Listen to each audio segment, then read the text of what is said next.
And joining us now is the editor-in-chief of the absolutely essential Daily Caller website. He is, of course, our friend Tucker Carlson. Tucker, good morning, sir. Thanks for joining us. Oh, good morning, gentlemen. You know, we've talked about the IRS scandal. We've talked about the Benghazi scandal today. You know what we haven't talked about, and that's why we brought Tucker on. We want to talk about Justin Bieber's triumphant evening last night at the Billboard Awards. No, that's not it. It was fantastic. Those boxer shorts you saw flying on stage, those were mine. I knew it. I thought I saw rubber duckies on those. Tucker Carlson, let's talk about the Associated Press. It is shocking to me that this isn't getting more attention. It is right here in the Beltway, but not nationwide. And these subpoenas, these secret subpoenas and the secret confiscation of phone logs of over 100 Associated Press reporters from their offices right there in the Capitol building. It's actually shocking to me. And yet, you know, your friends at Media Matters for America, I know how much you love those guys. They actually put out talking points last week defending the Obama administration. Is there any defense? Oh, if the administration invaded Poland, they'd put out talking points defending it. I mean, they're, you know, the idea that Media Matters are taken seriously at all by anybody is ludicrous. They're just purely an arm of the Obama political wing, and they're apologists for whatever he does, period, by definition. So, I mean, I ignore them completely. They're a joke. But I do think it's interesting, the media response. I mean, of course, reporters are outraged that they were targeted, their privacy was violated, that they were investigated in the name of national security. And they ought to be, by the way, in my view. But they kind of ignored abuses for the past several years when those abuses weren't aimed at them. For example, David Petraeus, head of the CIA, obviously, you know, the most popular person in America, according to polls, until his life was destroyed by the revelation he was having an affair with Paula Broadwell. He was brought down because the FBI broke into his personal Gmail account and then leaked the contents to the New York Times.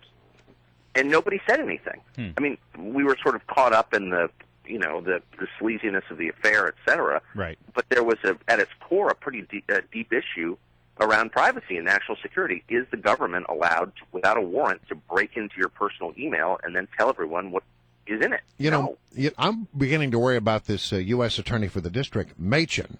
I mean, he's the one who apparently was behind, seizing the AP's phone records.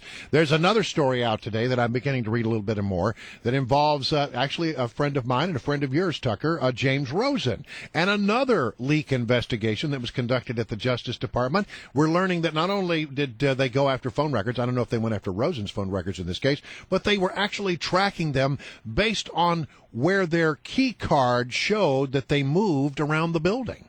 It's frightening. It is frightening. Absolutely frightening. And there's this weird kind of informal conspiracy of silence between the left and the right on this. The left, of course, doesn't want to raise objections to anything the Obama administration does because he's God.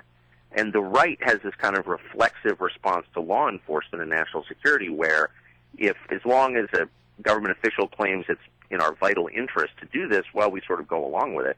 And I don't mean to be a libertarian wacko, but I think this actually is really, really troubling. You want some kind of backstop against government overreach. You really it's so interesting to hear conservatives who, spend their lives attacking government as inefficient, corrupt, possibly evil, a threat to our liberty, just instinctively take its side the second the term national security is raised. You saw Holder the other day explaining away this AP grab of phone records by saying, well, it was a very, very serious threat to national security. Really?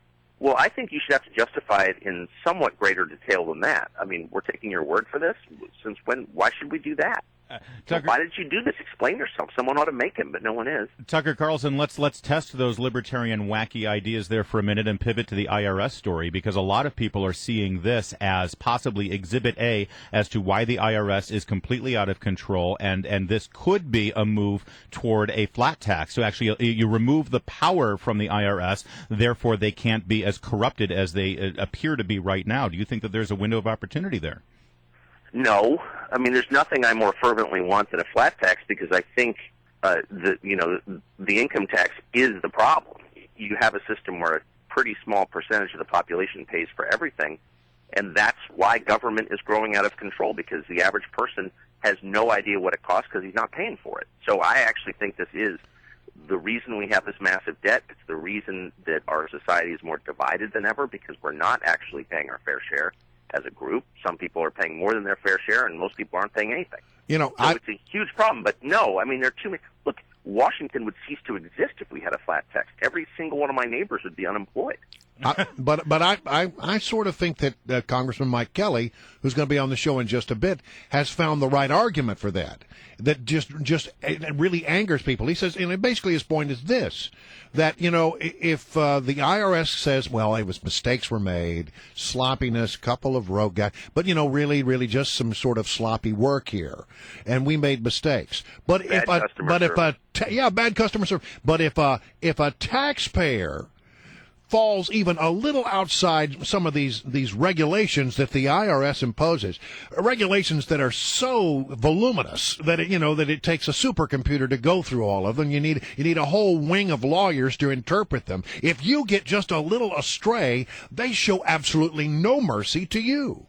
None. And even if you're innocent, you're in the hole for tens of thousands in legal fees and accounting fees just to prove your innocence, and you can't get that money back. Ask yourself this question. How many people do you know who are flat out afraid of the IRS? And by the way, also of the FBI. I mean, the number of times in the past 2 weeks I've heard people say, geez, I hope I don't get audited for talking aloud about this. That's a frightening scenario where it's really not a joke. About the government. No, it's not a joke at all. And by the way, let me just say one last thing, which is this is a campaign story, and I think that's getting lost. These abuses took place during the middle of a presidential campaign. So the effect was to take a lot of Mitt Romney's allies off the table politically, to hamstring them, and that helped the president get reelected. So I don't know why we're seeing this just as another example of bureaucratic overreach or corruption or abuse, when really this was, coordinated or not, an attempt to help Obama get reelected. Yeah, and all of these scandals seem to feed back to that as well.